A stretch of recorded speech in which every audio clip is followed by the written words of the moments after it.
if you're looking back to your debut album, in what kind of vibe was Mona when you were writing that album? What kind of what? And what kind of vibe as a band were you when you were Well, we didn't know that was going to be the album. Like it started out just being demos. So, which is kind of funny because I've read reviews about it that say it sounds like overproduced and all this kind of stuff. It's 4 mics in a fucking basement. If that's overproduced, then Jesus Christ. But we just set shit up and then we try to capture real moments. There's a song on the album called Say You Will, and literally what you hear on that recording is the first time that music was ever played, ever. We were just fooling around. It was very spontaneous.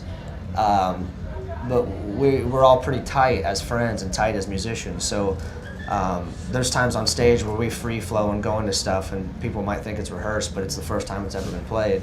A lot of that comes from, Vince and I grew up in Pentecostal church, which is like very spontaneous. It's all about being led by how you feel and just going into the moment. There's that scary part of music where there's stuff that you do every day on stage, every night, and then you tread into waters where it's like, let's see what happens, and I think we get off on that territory of trying to if you can fool the crowd and they think like, oh shit, this has probably been played before, then you're doing a good job, because it's those spontaneous moments is what for us keeps you going, keeps it exciting. So without that improvisation, the tour would maybe a little bit dull.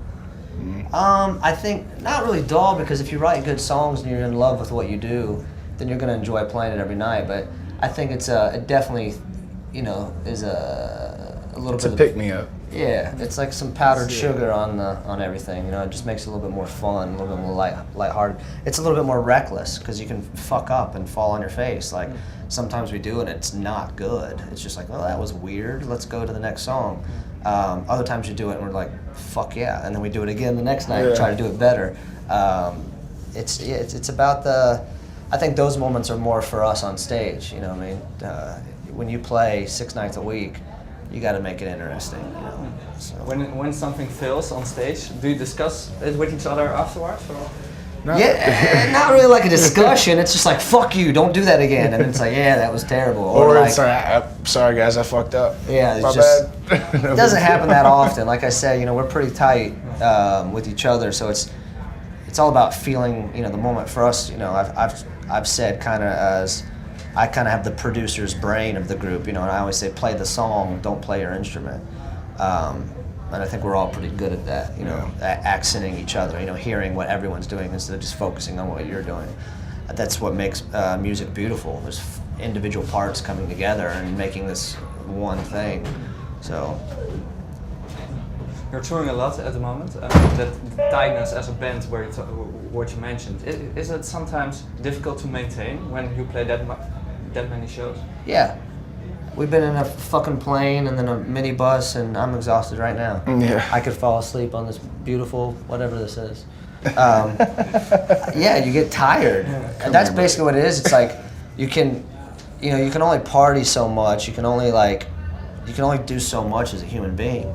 That's when you have to think about you're thankful for what you're doing. A lot of people in rock and roll thrive on ego, and even with me, in the press, I'm known for being like the outspoken asshole lead singer. But at the end of the day, the only thing that keeps us going is being grateful and being thankful that we get to do what we love. That's what kind of at the end of the day goes like, okay, I could be working construction, or I could be a mailman, or I could be doing a lot of things, but I get to play music every night. So then you kind of like, okay, this isn't so bad. But you get a second wind. Yeah, as soon as you think you can't go any further, you tend to perk up and get a second wind, and it's just like, I love this. I can't get enough of it. It's like a drug every night, playing live. It's absolutely like a drug. It's only one hour a day. Yeah. That's healthy. That's how drugs last as well. You don't want to do drugs too much more than that. An hour or two a day. You start getting into troubled territory. This run of the last 2 weeks, we literally we're going around the globe in about 2 weeks, which is nuts. We're white trash from Ohio, so to think about.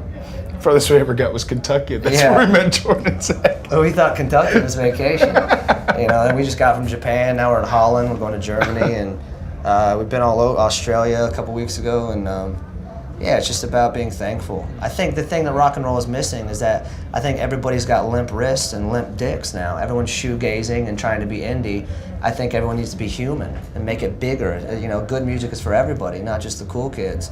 And it's one of those things where, like, as people, what we do to bring songs and to bring people together, there's times when you can't even speak each other's languages, but everyone's getting into the same moment. There's nothing on this planet. Movies cannot do that, politics can't do that, religion can't do that. There's nothing on the planet bigger than music that brings people together. And so for us to be able to be on stage and have a part of that, we have the luckiest jobs in the world.